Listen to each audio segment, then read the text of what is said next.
இதுவே பாம்பேயாக இருந்தால் ஷாருக் கான் படத்துக்கு முதல் நாள் வந்து 1500 வரைக்கும் டிக்கெட் போடலாம். இங்கே வந்து அவன் ஃபிக்ஸ் பண்ண 150 ரூபாய்க்கு மேலே நான் எந்த படம் இருந்தாலும் குப்பை படமாக இருந்தாலும் சரி சூப்பர் ஹிட்டாக இருந்தாலும் 150 ரூபாய்க்கு மேலே வாங்க முடியாது. ஸோ பட் எலக்ட்ரிசிட்டி ஏறுது, மெயின்டெனன்ஸ் ஏறுது, சேலரி ஏறுது. இதை வந்து மக்கள் அக்செப்ட் பண்ணிப்பாங்க நீங்கள் நினைக்கிறீங்களா? 120K வந்துட்டு தேட்டர் பாப்கார்ன் இவ்வளோ விலை இருக்குது, பார்க்கிங் இவ்வளோ விலை இருக்குது அப்படின்லாம் பேசுகிறாங்கல்ல. நீ அக்செப்ட் பண்ணி தேவை எனக்கு இல்லை. பிடிச்சவங்க வரட்டும், பிடிக்காதவங்க வர வேண்டாம். நான் first introduce DTS system. Kamal sir எனக்கு ரொம்ப பழக்கம், சின்ன வயசில் இருந்தேன். கமல் சார் டிடிஎஸ் போட்டிருக்கேன், படமே இல்லை, என்ன பண்ணுறது அப்படின்னு கேட்டேன். அவ்வளோதானே அப்படின்னு அவர் ஒரு படத்தை முடிச்சிட்டார். அந்த படத்தை கம்ப்ளீட்டாக இப்போ டிடிஎஸ்ஸை கன்வெர்ட் பண்ணார்.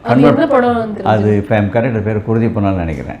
ஃபஸ்ட்டு டிடிஎஸ் படம் தான். அதை பண்ணி போட்ட உடனே it was huge success. But அந்த டிஸ்க் படி அது ஓடும். இதுலேயே எனக்கு ஒரு ப்ராப்ளம் ஆச்சு. டிடிஎஸ் நல்லா ஓடிச்சு, ஒரு 3-4 வருஷம் ஓடிடுச்சு. அப்போது ரஜினி சார் படம் தீபாவளி அன்னைக்கு ரிலீஸு. டிடிஎஸ் டிஸ்கை போட்டு ஓட்ட ஆரம்பித்தோம். ரஜினி சார் வந்து தெலுங்குல பேசுகிறாரு. ஒரே கலாட்டாக்கா உள்ள தியேட்டர் தீபாவளி வேற. அப்புறம் பார்த்தா அந்த டிஸ்க் வந்தது தமிழ் டிஸ்க் இல்லாமல் தெலுங்கு டிஸ்க் வந்துருக்குது. This all simple things which we face, we had to solve it. So நம்ம வந்து அப்கிரேட் ஆகும்போது சில மாதிரி இந்த மாதிரி விஷயங்கள் நடக்கதான் வரும். மக்களுக்கு வந்துட்டு ஒரு தேட்டர் போகிறதுல என்னென்ன பிரச்சனைகள்லாம் இருக்குது. ரீசெண்ட் இயர்ஸில் நமக்கு நிறைய கேள்விகள் வந்துட்டு வருது. நீங்களும் அதை பார்த்துட்டு தான் இருப்பீங்க. ஸோ அஸ் அ தேட்டர் ஓனராக உங்களுக்கு இருக்கிற பிரச்சனைகள் என்னங்கிறத தெரிஞ்சுக்கலாமா? நாங்கள் மூடினது காரணம் போக எங்களுக்கு எக்கனாமிக்கலாக இல்லை.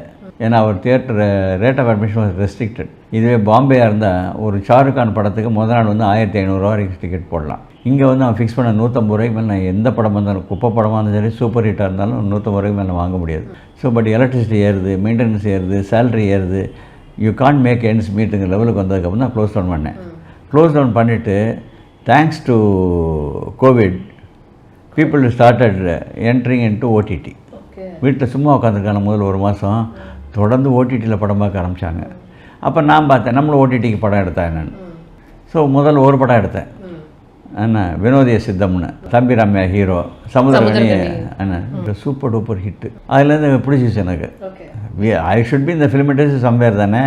அடுத்தது 5ஆம் வேதம்னு ஒரு படம் எடுத்தேன். இது நம்பர் 1 இந்தியா, ஸ்டில் ஹையஸ்ட் வியூவர்ஷிப்பில் போயிட்டுருக்கு 5ஆம் வேதம்.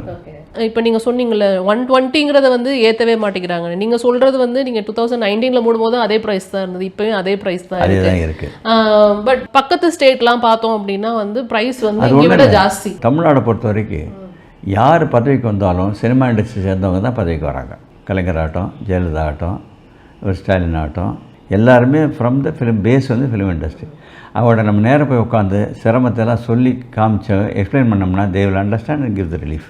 அது நம்பிக்கை எனக்கு இருக்குது. பட் இதை வந்து மக்கள் அக்செப்ட் பண்ணிப்பாங்க நீங்கள் நினைக்கிறீங்களா? 120K வந்துட்டு தேட்டர் பாப்கார்ன் இவ்வளோ விலை இருக்குது, பார்க்கிங் இவ்வளோ விலை இருக்குது அப்படின்லாம் பேசுகிறாங்கல்ல. நீ அக்செப்ட் பண்ணி தேவை எனக்கு இல்லை. பிடிச்சவங்க வரட்டும், பிடிக்காதவங்க வர வேண்டாம்.